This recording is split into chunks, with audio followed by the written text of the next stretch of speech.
और इस वक्त नीट परीक्षा को लेकर बड़ी खबर आ रही है। नीट परीक्षा मामले में गिरफ्तार 4 आरोपियों का कबूलनामा यहां पर सामने आया है। अनुराग यादव, नीतीश कुमार, अमित आनंद, सिकंदर यादवेंदु ये आरोपी हैं और इनका कबूलनामा सामने आया है। परीक्षा से पहले प्रश्न पत्र मिलने की बात इन्होंने मानी है। ये बहुत बड़ी खबर इस वक्त सामने आ रही है क्योंकि लाखों छात्रों का भविष्य इससे जुड़ा हुआ है। एक दिन पहले ही रात में मिले थे प्रश्न पत्र, ये बात इनकी तरफ से कही गई है, इन आरोपियों की तरफ से। और आपको ये भी बता दें कि नीट की परीक्षा की गड़बड़ी को लेकर लगातार देश भर में विरोध चल रहा है।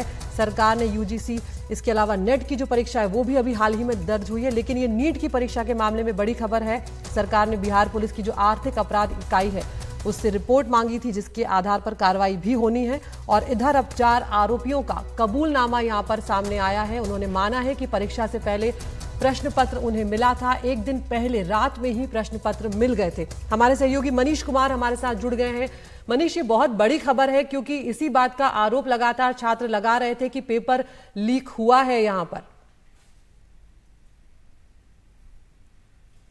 देखिए अदिति, ये जो कबूलनामा आप जिसके बारे में आप चर्चा कर रही हैं, ये थोड़ा पुराना है। ये पिछले जब इन बच्चों को गिरफ्तार किया गया था और साथ ही साथ जो मास्टरमाइंड थे उनको गिरफ्तार किया गया था। हालांकि जो असल मास्टरमाइंड है वो अभी भी पुलिस की गिरफ्त से बाहर है, तो उस समय का ये कबूलनामा है। लेकिन उसके बाद जो जांच हुई, उसके जो ईओडब्ल्यू को जो जानकारियां एनटीए से मिलनी चाहिए थी कि इस पूरे चेन को एस्टैब्लिश करने के लिए कि प्रश्न पत्र लीक कहां से हुआ, उसका जो स्ट्रांग रूम थे उसका एसओपी क्या था, जो प्रिंटर पब्लिशर कौन था, इसका ट्रांसपोर्टेशन का मेथड क्या था, उसके बारे में जो जानकारियां मिली, उसके बारे में एनटीए ने जांच एजेंसी जो ईओडब्ल्यू है उसको वो सारी जानकारियां उपलब्ध नहीं कराई, जिसके कारण जांच कहीं ना कहीं एक तरह से थम सा गया है।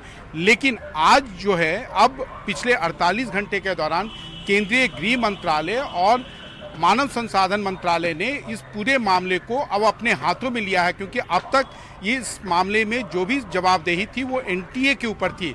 लेकिन सरकार को, केंद्र सरकार को लग रहा है कि एनटीए जो है कहीं ना कहीं अपने जवाबों से किसी, ना तो वो कोर्ट में, सर्वोच्च न्यायालय में जो इसकी सुनवाई चल रही है वहाँ संतुष्ट कर पा रहा है, या ना पब्लिक डोमेन में भी जो उसके द्वारा सफाई दी जा रही है उससे ना अभिभावक और ना ही छात्र संतुष्ट हैं। वैसे में अब उसने ईओडब्ल्यू के आला अधिकारियों को, आज जो है ईओडब्ल्यू के एडीजी नैयर हसनैन खान, वो अब से कुछ देर के बाद मानव संसाधन मंत्रालय में वहाँ के आला अधिकारियों के साथ बैठकर इस पूरे मामले में जो अब तक की उनकी जांच हुई है उसके बारे में विस्तृत रूप से जानकारी देंगे और जो कुछ भी सवाल होंगे उसका जवाब देंगे कि आखिर ये जांच में ये इस्टेब्लिश हुआ है कि नहीं कि ये जो प्रश्न पत्र लीक था अदिति, इसका पूरा डायमेंशन क्या था, ये लोकलाइज था, क्योंकि एनटीए का कहना था कि ये जो भी प्रश्न पत्र लीक हुआ है वो लोकल उसका इम्पैक्ट था, उसका नेशन वाइड इम्पैक्ट नहीं हुआ था। अदिति।